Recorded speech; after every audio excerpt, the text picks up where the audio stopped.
Hey everybody, welcome to day 12. Today we're going to do a Q&A and get a little bit more into a topic that's emerging more and more, supplement called NAC, as well as glutathione. We'll talk about both of those a little bit at the end.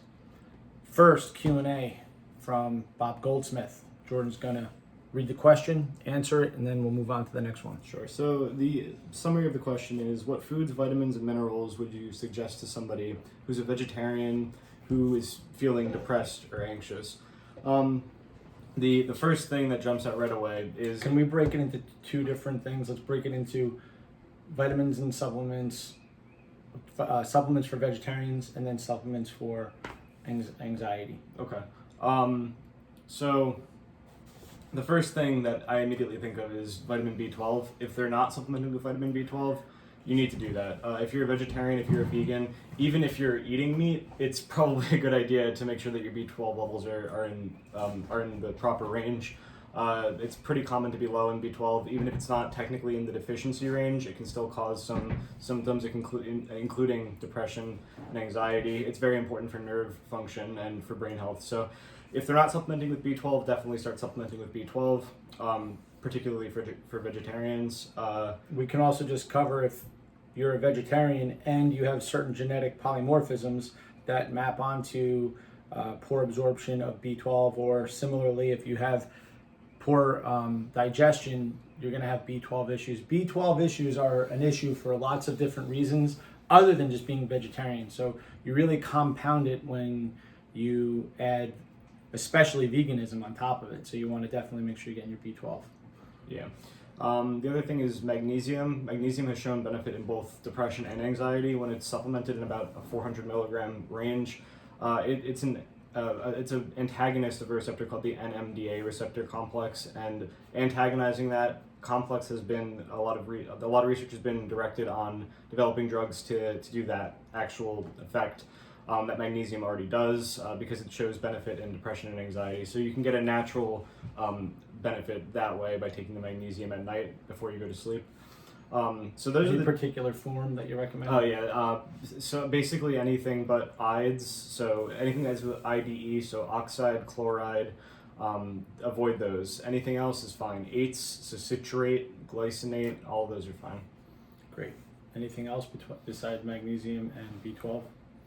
Those are the two main ones, I would say. For vegetarianism or for vegetarianism okay. in general. Then for anxiety and depression in general, there's other supplements, things like CBD oil. CBD oil has shown a lot of benefit in anxiety disorders, especially if you take it sublingually. You don't just take it orally, because the absorption is faster and more efficient under the tongue. Yeah, I mean, I think do you have anything to add for that? Yeah, I do. What I would like you to do, if the person who is having the depression anxiety issue, I said many times that the breathing work that we do in the morning, the meditation we do in the morning, is literally accessing the pharmacy in your brain. Very literally. All I ask you to do is do it once. Just do the actual breathing work and the meditation work one time. Notice how you feel afterwards, and recognize how you feel for the next several hours after that. So the whole idea is, how long can you keep something going? So if we want to train the brain to be a particular way, the thing that I say is the cash value of life is attention. You just think about that for a minute. What's more important in life than your ability to attend to the thing that you think is important? But I want you to notice how scattered the attention of the average person is.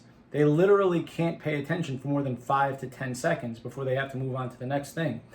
This is what's causing the underlying anxiety and subsequent depression, because they go hand in hand within society. It is, I will argue, and many others have argued correctly, it's an attention problem. It's a problem of being able to attend. If you notice, when you're fully immersed in something, when you're totally attending to something, when you're totally in the present moment, there's no room for anxiety or depression. This is the most practical tool I'm offering first thing in the morning via the breath work and the meditation work.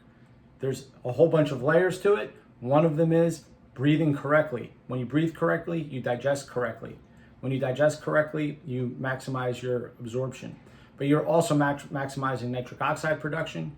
You're also benefiting the system that controls your diaphragm. So these muscles down here that are meant to actually breathe. Because when you're a chest breather, we know that that maps onto the feelings of anxiety. What I want to tell everybody is that there's more going on in those first 2 videos in the morning than you will ever be able to appreciate. You won't know that unless you listen to them, because I do walk you through the progressions of what's actually happening there. But that's if you want to actually change something. If you just want to supplement, then you can supplement.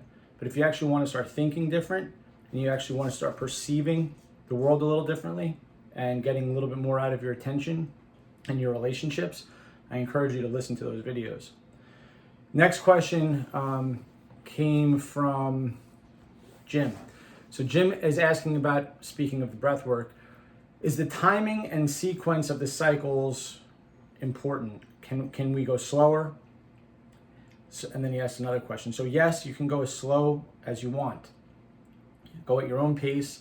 But then he asks, can you add more 3 to 5 second breaths? So it's 3 seconds in, 5 seconds out, swallow, nod, exhale, exhale, exhale, exhale, exhale, pull your abdominal wall in,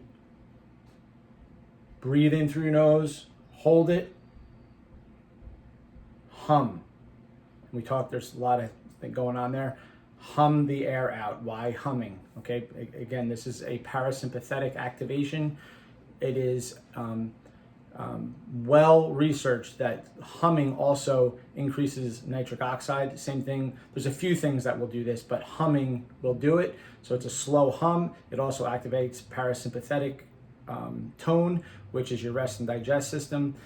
If you do the rounds here, by the time you get through, because you're doing so much parasympathetic work, you'll notice that you literally feel different. This isn't just some like nonsensical, 2,500-year-old mystical thing. We're actually working on science here. There's actually things happening in your brain and in your breathing system that's creating chemicals that make you feel different. And when you take that and move it into your meditation, you're going to feel that what I'm describing in the meditation is much more easily accessed. You'll start to see what I'm describing there is much more apparent, much more obvious.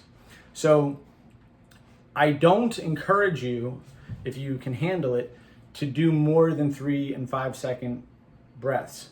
I encourage you to go right into the next thing, because one of the things that we're trying to teach you to do is actually breathlessness. So you'll notice during the breath work, you're actually doing much more exhaling than inhaling. So you do 3 seconds in, 5 seconds out.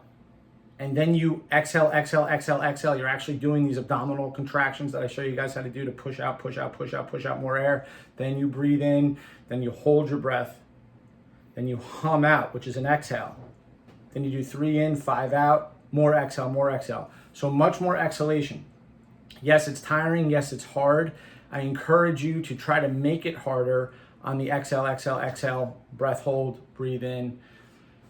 Again, we're trying to create more breathlessness. How many rounds? Minimum of 5. I wouldn't do more than about 12. And then, because that'll take you about 5 rounds, if you're doing it right, will take you about 6 to 7 minutes. 10 rounds will take you twice as long, right? So then you can get right into the meditation. If there's one thing you could go longer with, it's definitely the meditation. I encourage you to try to extend the meditations a little bit longer. And finally, put out a video yesterday where I showed you guys my pulverizer, and there's a whole bunch of things you can put in here, seeds. So I put black pepper, salt, mustard seed, and broccoli sprout seeds.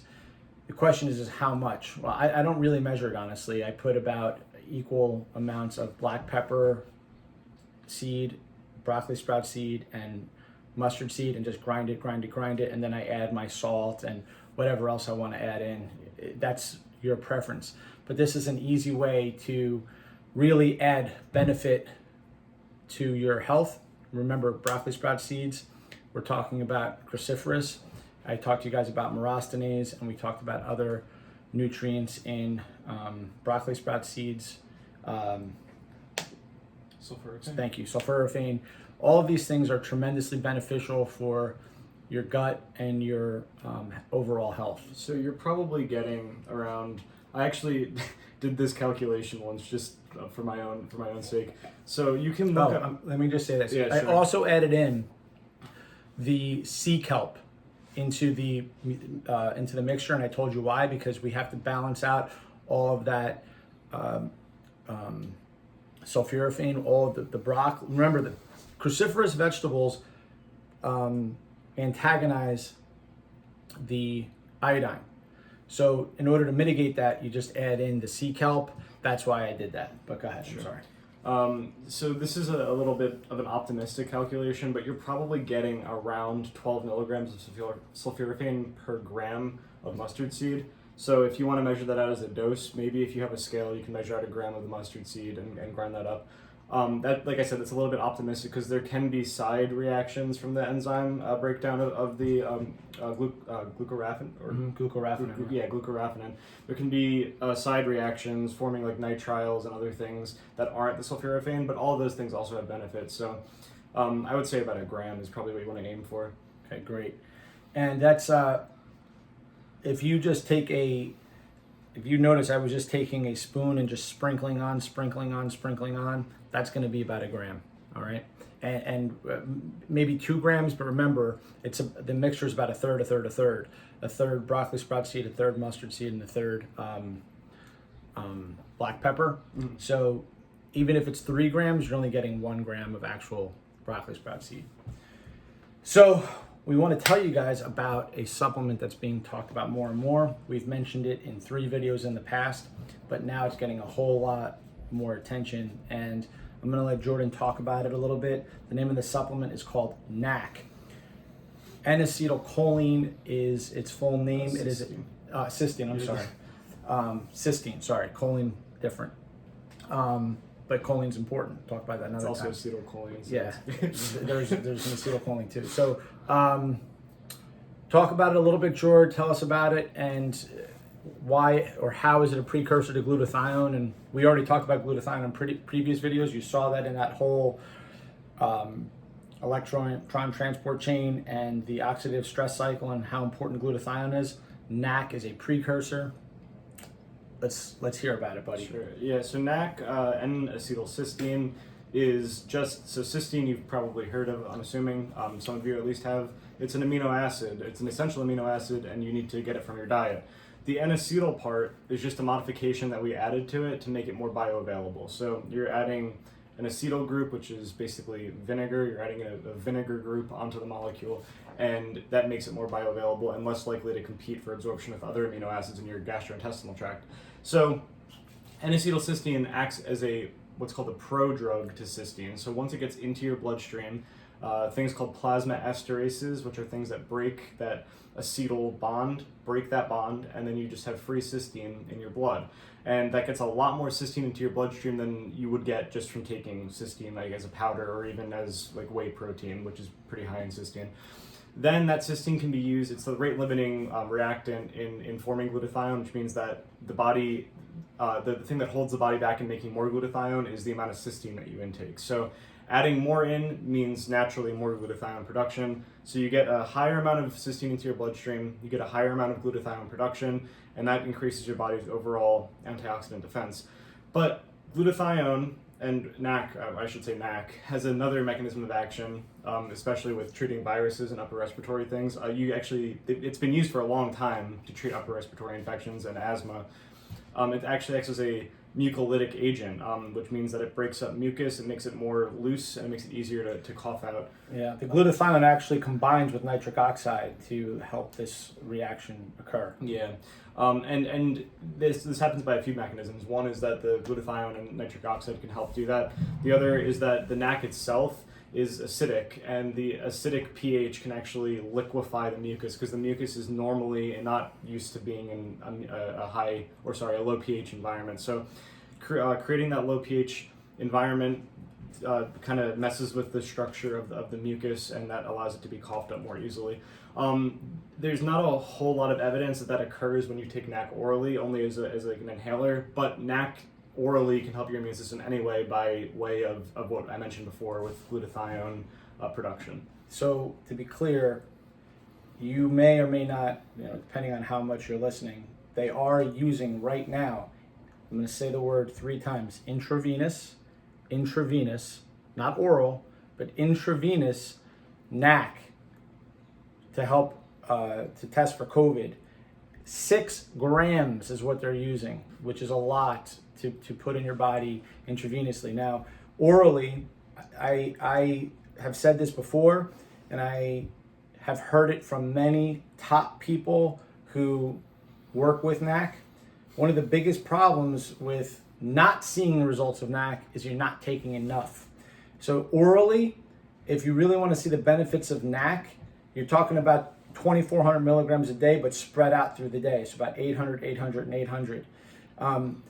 Or if you're a smaller female, I apologize for the car alarm, 600, 600, and 600. So if you're maybe under 120 pounds, maybe you go 6, 6, and 6. Men, 8, 8, and 8. And see how you feel. But people are they're going to ask, how do we increase NAC through our diet other than whey protein, glutathione? What else other than whey protein can we do? I've heard that spices can do this, and I'm not quite sure how that works. So first of all, I just want to clarify that NAC is not found in food. NAC is not found in food at all. In fact, it's a synthetic molecule, but that's not something that should scare you, because when you understand the chemistry behind what NAC is, it's very obvious that it's not doing anything that's bad. It's a acetylated version of an essential amino acid. Both of those things are found naturally in your body. Acetic acid is found naturally in your body. NAC is found naturally. Let's just tell people right now. So when you hear that it's in your body, but it's not in food, meaning the NAC is actually in your body, the chemistry is happening in your body, and then that's a precursor to glutathione. So what Jordan's saying is that what's in your body, that chemical compound, right, that structure, is the same structure that you're orally intaking, but you won't find it in food, right? Yeah. But how can people increase their glutathione status and like I said, other than whey protein? I heard that certain spices can do it. I'm honestly not sure how that happens. And what other foods can people use to? Yeah, I mean, things that are generally high in cysteine in general, obviously. So other protein powders, even if you don't want to take whey protein, foods that are high in protein, foods that are high in antioxidants, like spices, they won't necessarily increase glutathione, but they'll protect the glutathione that's there. So if you're taking, you have a high intake of dietary antioxidants, those antioxidants will act as free radical scavengers and protect the glutathione that's in your body, and it won't be damaged. That makes sense. So we actually saw that, right, in that picture. We actually saw how that was happening a little bit, and this is, I guess, tantamount to what we were talking about with having enough ubiquinol, that it's actually protective in the... Your body's own natural antioxidants should at least be second line, and your dietary antioxidants should be first line. If you're consuming no dietary antioxidants, then you're going to blow through your reserves of glutathione pretty quickly. Right. Mm-hmm. So there's lots of evidence with NAC, glutathione being extremely beneficial for COVID-19, but again, it's just beneficial overall. People that have respiratory issues, asthma, you should really talk to your doctor about glutathione in terms of maximizing it, and we're giving you a few ideas how to get those precursors in and how to keep those glutathione stores in good check in your body. Yep. Anything else? I'm just trying to, I think that there is some evidence that sulforaphane and stuff like that actually increases glutathione production. Doesn't Rhonda Patrick talk about that? Yeah, I do remember her talking about myrostenase from, I believe it's from the mustard seeds, right? And the glutathione working synergistically together. And I do believe that I am almost positive on this, that most spices will at least preserve your glutathione stores. I'm not sure about promoting glutathione in the body, but at least preserve it. I'll look into that a little bit more. Yeah, and the other thing is that the sulforaphane and the other isothiocyanates from cruciferous vegetables, not only do they preserve glutathione, they also increase the rate at which detoxification enzymes in your liver function as well, Right. which is also another protection. So all these things are kind of working together. Like including all of these is a good idea. Yeah. Yep. So I showed you guys yesterday in the video how just adding this stuff to your food, it's super easy. You saw me add some ground flax to mix up the fiber, adding in those spices. These are just little hacks that you can do with every meal to increase your nutrient intake. All right, simple stuff, high nutrient density, reasonable amounts of portion control, and pay attention to moving your body, breathing correctly, and you're going to be well on your way. All right, everybody, have a great rest of the day.